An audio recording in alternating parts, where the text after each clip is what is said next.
Halo teman-teman, kali ini kita akan lanjut di pembelajaran pertama ya, subtema kedua, perpindahan kalor di sekitar kita.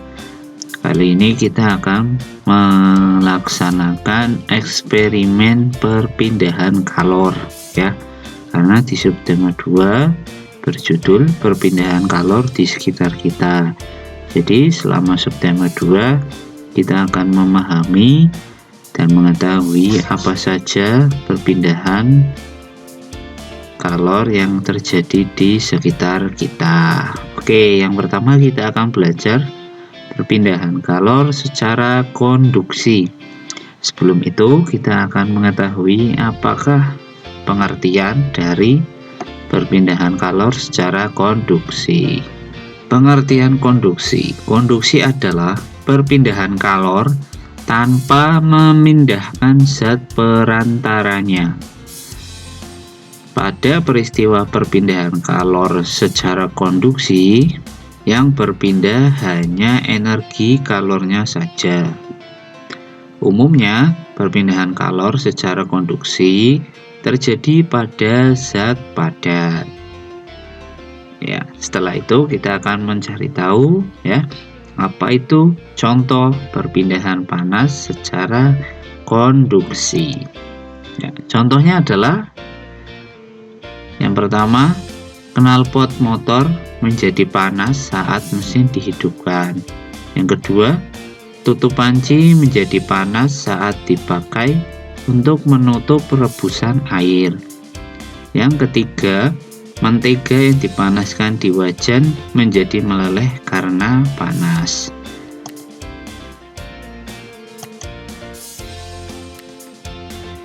Agar kamu lebih mudah memahami peristiwa konduksi, mari kita lakukan kegiatan ini.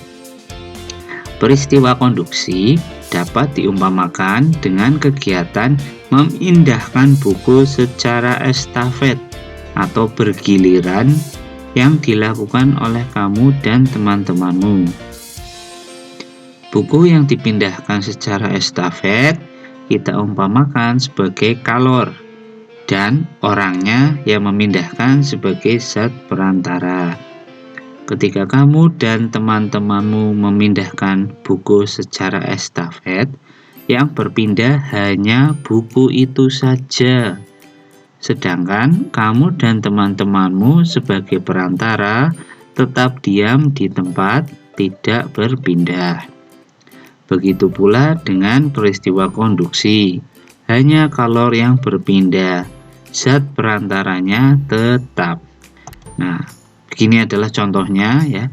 Yang pertama, anaknya sebelah kiri ya, sebut saja anak A atau Adi ya. Adi ini membawa buku hijau dan kemudian dia menyalurkan buku itu ya ke Budi yang pakai kacamata, kemudian menyalurkan buku itu ke Candy ya yang memakai ya ini sepatu hitam, dan kemudian ke Doni ya. Perpindahan buku ini dari satu teman ke teman yang lain ya, itu yang dinamakan perpindahan secara konduksi. Jadi yang berpindah hanya kalornya saja ya, atau kita lihat dalam gambar yang berpindah hanya bukunya saja ya. Jadi yang sebelah kiri si Adi tidak berpindah ke tempat si Budi ya, karena perantaranya tidak berpindah, hanya diam di tempat. Oke, paham? Ya, kita lanjut.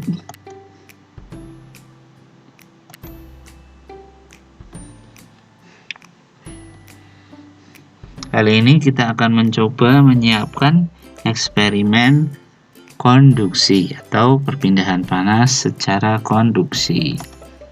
Bisa kamu buka buku tema 6 di halaman 76 ya. Di situ ada alat dan bahan yang harus disiapkan. Peristiwa perpindahan panas secara konduksi dapat kita jumpai sehari-hari di sekitar kita. Kali ini kamu akan mengamati dan melakukan percobaan untuk membuktikan perpindahan panas secara konduksi. Lakukan kegiatan berikut ini dengan mengikuti petunjuknya secara seksama.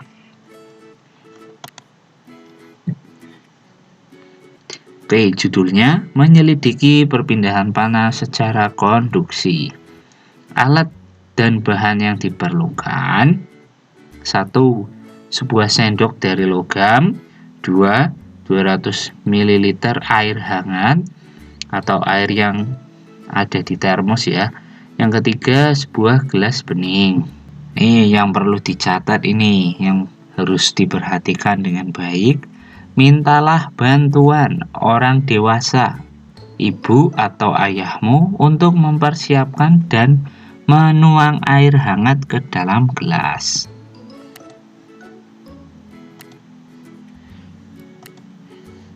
Cara kerjanya, yang pertama, masukkan air hangat ke dalam gelas bening, seperti yang ada di gambar. Yang kedua, masukkan sendok ke dalam gelas yang telah berisi air hangat. Yang ketiga, setelah beberapa saat, peganglah ujung sendok dengan tanganmu. Yang keempat, tetaplah memegang ujung sendok selama lebih kurang 2-3 menit.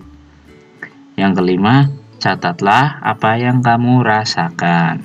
Untuk lebih jelasnya, bisa kamu lihat video berikut ini. Baiklah, alat dan bahan yang pertama, sendok logam. Ya. Kemudian yang kedua adalah air hangat atau air panas. Yang ketiga adalah gelas bening. Oke, untuk langkah yang pertama, kita tuangkan air hangat atau air panas ke dalam gelas bening.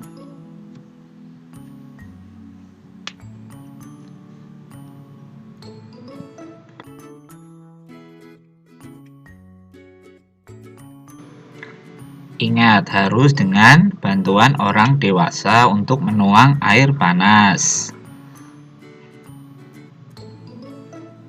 Setelah itu, langkah yang kedua, memasukkan sendok logam ke dalam gelas bening. Langkah yang ketiga, peganglah ujung sendok sampai sekitar 2 atau 3 menit dan rasakan apa yang kamu rasakan pada ujung sendok tersebut. Kemudian tuliskan hasil eksperimenmu dan kerjakan soal-soal berikut ini. Terima kasih. Setelah itu, bukalah buku tema di halaman 77. Ya, kita akan mencoba menjawab pertanyaan. Oke. Setelah melakukan kegiatan di atas, jawablah pertanyaan berikut sebagai panduan membuat kesimpulan. 1. Apa yang kamu rasakan setelah memegang sendok yang dimasukkan di dalam air hangat? Apa yang kamu rasakan? Apakah terasa dingin atau terasa panas? Ya, jika itu terasa panas, maka tangan yang memegang sendok terasa sedikit panas ya. Jadi karena air yang dimasukkan air hangat atau air panas, maka sendok yang kamu pegang akan terasa sedikit panas. Yang kedua, mengapa ujung sendok yang kamu pegang terasa panas? Ujung sendok yang dipegang terasa panas dikarenakan perpindahan panas atau energi panas dari air panas menuju ke sendok. Setelah itu, ya, dari sendok menuju ke tanganmu yang akan menjadikan tanganmu terasa hangat. Nomor 3. Termasuk peristiwa apakah perpindahan panas pada percobaan ini? Mengapa disebut demikian? Jawabnya, perpindahan panas secara konduksi. Karena perpindahan energi dari air panas menuju ke sendok. Jadi kesimpulan yang kamu dapatkan pada kegiatan hari ini adalah Peristiwa penghantaran panas di mana zat perantaranya tidak ikut berpindah disebut perpindahan panas konduksi. Oke, sampai di sini percobaan eksperimen tentang konduksi. Sampai jumpa lagi di pertemuan selanjutnya. Terima kasih. Wassalamualaikum warahmatullahi wabarakatuh.